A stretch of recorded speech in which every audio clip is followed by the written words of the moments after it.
Ils ne vont pas t'imposer une certaine humiliation. Est-ce que quelqu'un m'entend? Tu es fiancé, mademoiselle. Tu es fiancé avec un homme qui te bat déjà comme un sac de boxe. Il te bat tous les jours, vous êtes fiancé. Tu dis non, moi je veux me marier parce que tu es en crise de mariage. Au nom de Jésus, ne fais pas partie de ce genre de femme. Même quand on est en crise économique, l'argent circule toujours à certaines sphères. J'explique ce que je veux dire. Même quand il y a une crise de mariage, il y a toujours des hommes bien quelque part. Ça tombe sur toi. Tu vas sortir avec un fiancé qui te bat comme un esclave alors que vous êtes encore fiancé. Et quand tu te maries, il commence à te battre, il te déchire les habits. Tu me cries, maman, je vis des humiliations dans mon mariage. Tu ne vis pas des humiliations. Tu es en train de vivre les résultats de ton choix. Parce qu'avant ça, tu avais vu que cet homme-là n'était pas digne de confiance. Mais tu t'es marié parce que tu es assoiffé du mariage. Ce n'est pas l'humiliation, c'est ta faute. Faites la part des choses avec ce que je veux dire ici. Il y a une fille qui me suit quelque part qui dit oui, oui, comme moi j'ai été en grossesse, ce que maman dit ça me concerne. Ça ne te concerne pas.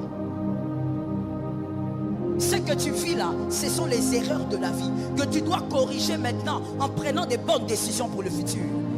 Là, je parle des humiliations qui ne dépendent pas de toi. Des situations de la vie. Tu te retrouves dans des situations imposées par la vie et bien sûr permis par Dieu. On va le voir chez quelqu'un. On peut le lire. Juge 11, 2 à 3. Juge 11, 2 à 3. Juge 11, 2 à 3. Voici ce que la parole dit. La femme de Galade lui enfanta des fils qui devenu grand chassèrent Jephthé, que quelqu'un me dise Jephthé, et lui dirent: tu n'hériteras pas dans la maison de notre père, car tu es un fils d'une autre femme. Verset 3.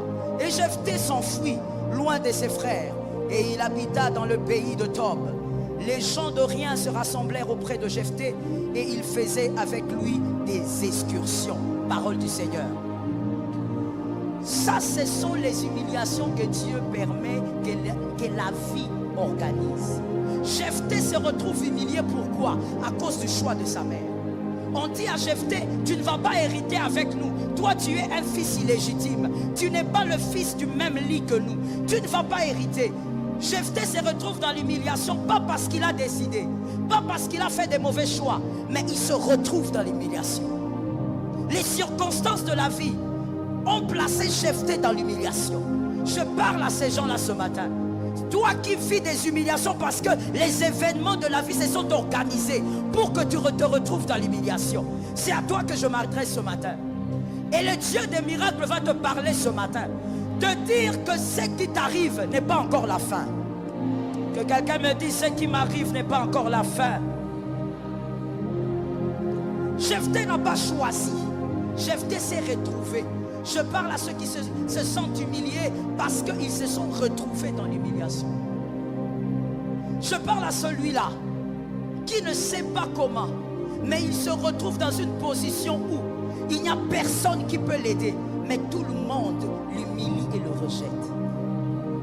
Je parle à celui-là qui ne sait pas comment il va faire pour finir ses études parce qu'il se retrouve dans une situation humiliante. Je parle à celui-là. Dieu a permis les humiliations dans ta vie et tu ne sais plus comment faire. L'Éternel est vivant. Il y a une chose qui nous donne la force pendant l'humiliation. Et je veux que tu retiennes ça dès le début. Il y a une chose qui nous donne la force pendant les temps d'humiliation, c'est les regards fixés vers Jésus. Je suis d'accord avec toi. Le regard fixé vers Jésus. Tout celui qui vit l'humiliation est porteur de la gloire. Je suis d'accord avec toi. Tout celui qui subit une humiliation est porteur de la gloire. Celui que Dieu place dans des circonstances humiliantes est porteur de la gloire. C'est-à-dire donc, tout porteur de la gloire doit passer par l'humiliation. Personne ne peut arriver à la gloire si tu es enfant de Dieu sans passer par l'humiliation. Dieu n'a pas peur de la cendre. Les hommes ont peur de la cendre, Dieu n'a pas peur de la cendre. C'est-à-dire, Dieu n'a pas peur de te voir très bas. Dieu n'a pas peur de te voir dans la boue. Parce qu'il est celui qui prend très bas pour amener très haut. Les hommes, quand ils te voient très bas, ils disent comment il va faire. Sa vie s'arrête là parce qu'il est allé trop bas. Mais Dieu est professionnel. Il sait comment prendre les gens très bas et les amener très haut. La beauté de la puissance de Dieu réside aussi dans le fait que Dieu prend très bas pour amener haut. Des humiliations là où tu te retrouves vulnérable. Tu ne sais plus quoi faire. Personne ne peut plus rien faire pour toi. C'est là où la main de Dieu va commencer à agir. Laisse-moi parler à quelqu'un qui vivra les humiliations et qui vit les humiliations. Quand le Seigneur te permet de vivre certaines humiliations et qu'il t'amène très bas dans la cendre, c'est pour que tu saches aussi que l'homme est très limité. Que le cœur de l'homme reste le cœur de l'homme. Est-ce que quelqu'un m'entend bien? Laisse-moi regarder dans la Bible comment le cœur de l'homme fonctionne. Que quelqu'un me dise, regarde comment le cœur de l'homme fonctionne. Le cœur de l'homme a déjà fendu son propre frère, Joseph. Le cœur de l'homme. C'est-à-dire que même au milieu de tes frères, il peut avoir la trahison. Le cœur de l'homme a déjà même chassé son propre fils, Abraham. Donc, même tes propres parents pourront te rejeter si cela arrive. C'est toujours possible. C'est ça le cœur de l'homme. Le cœur de l'homme est capable de faire et de réaliser des choses horribles. Mais Dieu permet l'humiliation pour que tu saches que celui-là que tu admires n'est qu'un homme. Que celui-là sur qui tu comptes n'est qu'un homme. Que là où tu dis, même si ça ne marche pas, lui va m'aider, ce n'est qu'un homme. Dieu permet que tu descendes très bas pour que tu saches que l'homme est limité. Toi-même tu es limité. Mais lui, il est le porteur de la gloire dans l'humiliation. Qu'une chose glorieuse tombe sur toi 3 fois. Lorsque Dieu permet les humiliations, c'est aussi pour que tu saches qui tu es vraiment. La gloire révèle qui nous sommes. Mais la gloire commence dans l'humiliation. C'est ça la beauté de la gloire.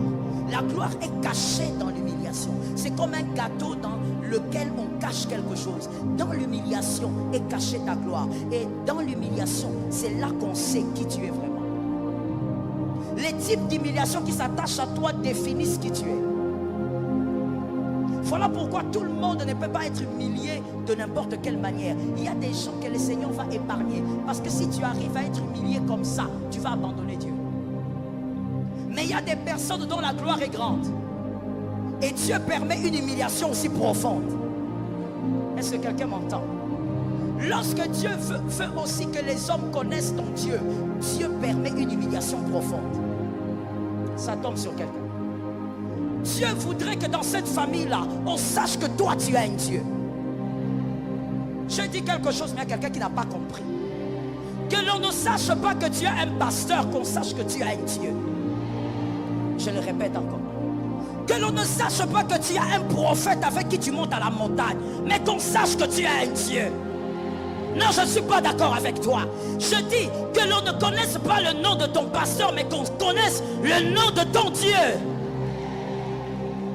Dieu veut que ça arrive, mais pour que ça arrive, il va te faire descendre dans la cendre. Je suis d'accord avec toi, ma fille. Dieu prend Daniel.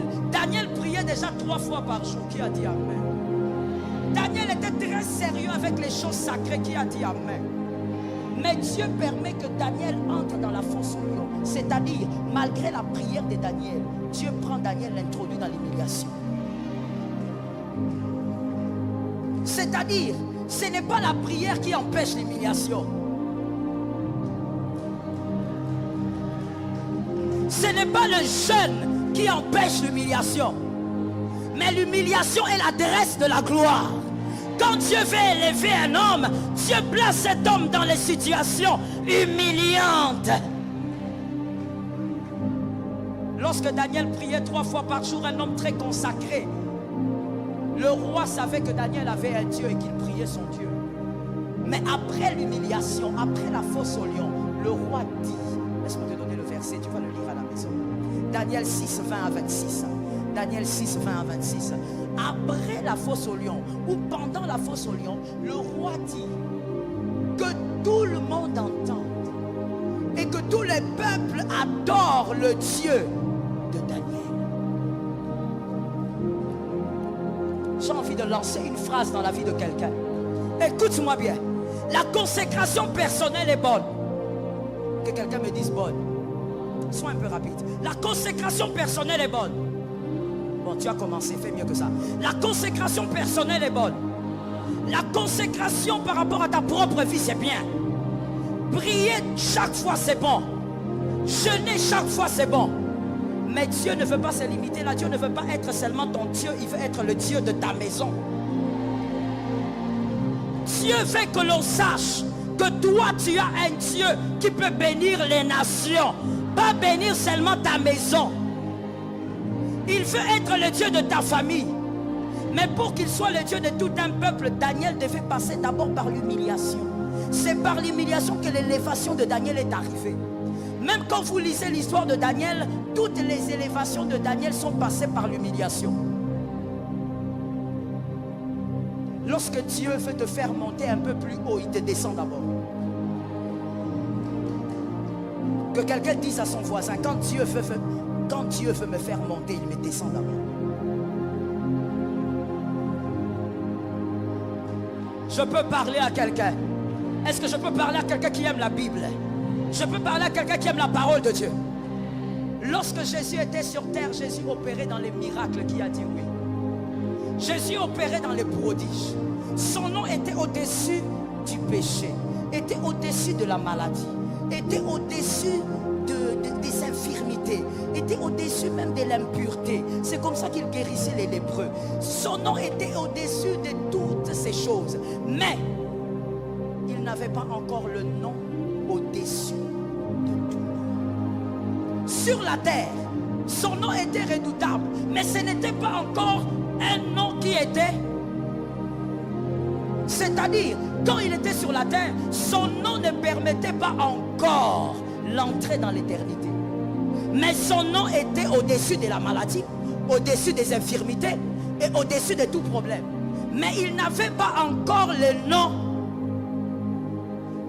Quand il devait recevoir le nom au-dessus de tout nom, là maintenant Dieu lui dit, ça c'est une autre dimension.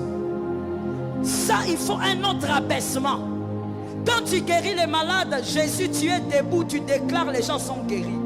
Quand tu veux faire marcher les paralytiques, Jésus, tu parles, les paralytiques marchent.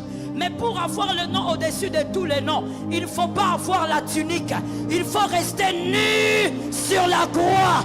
Je dis à quelqu'un, plus Dieu t'abaisse, l'élévation s'annonce. Dieu a abaissé Jésus. A voulu qu'il meure nu sur la croix. Quand on vous montre là qu'il a les vêtements, ce sont des mises en scène. Jésus n'est pas mort avec des vêtements. Les brigands qui étaient condamnés, les maudits qui étaient condamnés par les Romains, on les tuait pas avec les habits. Un jeune homme de 33 ans, il est mort sans vêtements, même pas les caches-sexes, sur la croix. Pourquoi? Il recherchait quelque chose, mais qui était au-dessus de tout nom. Ce n'est pas gratuit. Jésus ne nous a pas donné que le salut. Il a reçu une gloire qui n'était pas gratuite. Je dis à quelqu'un, lorsque tu es dans l'abaissement, lorsque tu es dans la cendre et que quelqu'un se moque, quelqu'un te critique, il ne connaît pas Dieu. Celui qui connaît Dieu sait que ce qui t'arrive est une prophétie qui n'a pas besoin d'examination. La parole de Dieu dit, examinez toute prophétie. Mais l'humiliation que Dieu permet est une prophétie qui n'a pas besoin d'examination. Quand ça t'arrive, certainement, si tu gardes la bonne attitude, tu saisiras la gloire. L'humiliation que tu vis au mois de septembre, ce n'est que l'annonce à une gloire. Ça tombe sur toi, tu as la foi. Pendant que je parle, ne pense pas à ton voisin, ne pense pas à la maison, pense à ta vie. Jésus est en train de te parler de ta propre vie. Est-ce que quelqu'un m'entend bien? Voilà pourquoi j'ai l'habitude de te dire, fais attention aux fausses compassions. Tu n'en as pas besoin. Que quelqu'un vienne là commencer à pleurer avec toi. Tu n'as pas besoin de pleurer. Essuie tes larmes et ne pleure plus pour cette affaire-là. À chaque fois que ça fait mal, commence à louer le Seigneur. À chaque fois que tu sens le fardeau de l'humiliation, commence à célébrer Dieu. Je peux dire quelque chose. Écoute bien. Quand une femme est enceinte, elle est heureuse parce qu'elle est enceinte malgré les douleurs. Oui ou non? Quand une femme est enceinte, elle est heureuse de l'être malgré les douleurs. Mais si toi tu n'as jamais connu ce que c'est une grossesse, tu vas dire, comment ton ventre grossit comme ça? Pitié. Tu souffres de quelle maladie? Celui qui s'étonne de ta grossesse et qui pense que c'est la maladie, il est ignorant ou il est un connaisseur. Celui qui est en train de te moquer de ton humiliation est un ignorant, ne sachant pas qu'après cela, il y a la gloire. Laisse-moi parler à quelqu'un qui est venu écouter les choses de Dieu. Lorsque tu vis dans l'humiliation, celui qui est debout et qui ne vit pas ce que tu vis, rien ne garantit que demain il sera toujours debout et que toi tu seras à genoux. La prophétie de l'humiliation est attachée aux surprises. Celui qui est à genoux aujourd'hui à cause de l'humiliation pourra engager ceux qui sont debout aujourd'hui. Ça tombe sur quelqu'un qui a entendu.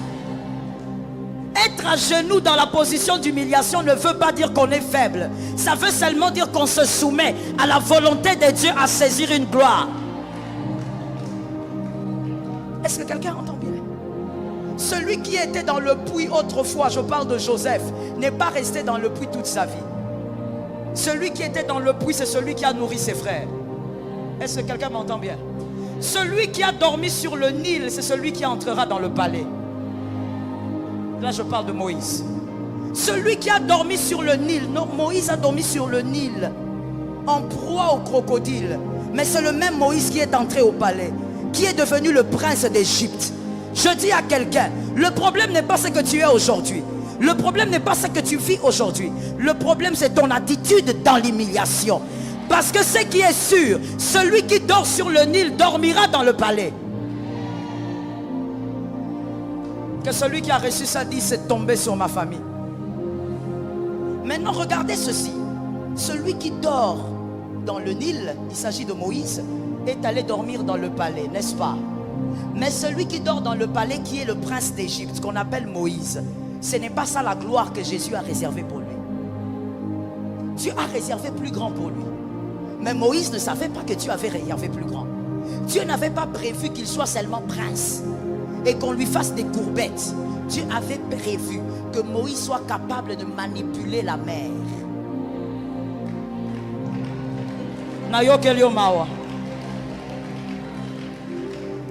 Toute parole que tu entends doublement, que cela amène quelque chose de glorieux dans ta vie. Moïse devait manipuler la mer. Moïse devait faire sortir l'eau du rocher. Il n'était pas le simple prince d'Égypte. Et pour arriver là-bas, Dieu crée encore l'humiliation.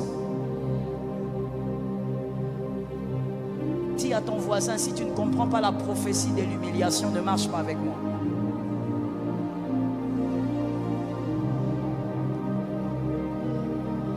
Fais attention à ces gens-là qui ne comprennent pas la prophétie de l'humiliation. Quand ils te voient dans l'humiliation, ils commencent à parler. Est-ce que tu es sûr que là où tu vas prier, vraiment il y a Dieu? Est-ce que tu es sûr que toutes ces heures-là de prière, ça te fait quelque chose? Pourquoi depuis que tu vas là-bas, rien ne change? C'est toi qui penses que rien ne change. Écoute-moi, maman. Quand tu es dans l'humiliation qui doit amener la gloire, rien ne doit changer. J'étais en train de dire, rien ne doit changer. L'humiliation doit continuer à se préparer. Tu dois continuer à pleurer, continuer à vivre des choses qui te font mal, continuer à avoir très mal dans ton cœur. Parce que le temps, quand ça va arriver, l'Éternel te sort de là. Il t'amène à dire, oh my God. Écoute-moi bien. Parle au voisin suspect qui est à côté de toi. Écoute-moi d'abord bien. Entre l'humiliation et la gloire, il n'y a pas de transition.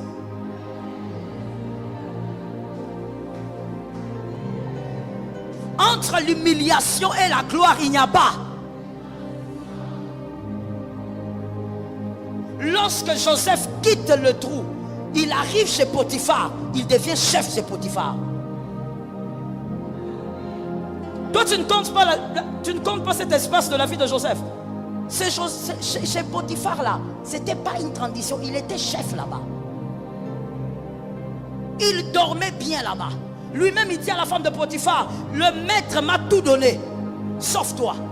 C'est-à-dire que Joseph est devenu le chef même des vieux qu'il avait trouvés. Entre l'humiliation et la gloire, il n'y a pas de transition. Dieu va t'introduire dans ta gloire. Qu'on te laisse là-bas. Okay, most high. Celui, laisse-moi parler prophétiquement. Je te donne l'étiquette de Joseph ce matin. Ça va te permettre de comprendre.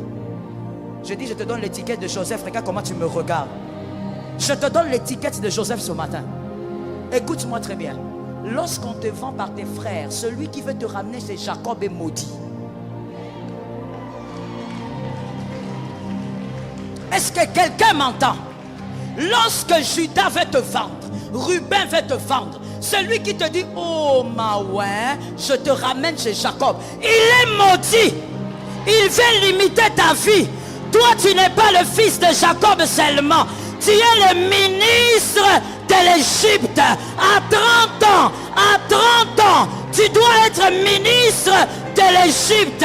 Lorsqu'on te vend, laisse qu'on te vende. Reste dans l'humiliation. Supporte l'humiliation. Regarde à Jésus. Attends la gloire. Dis à ton voisin, qui est celui-là qui veut m'amener chez Jacob?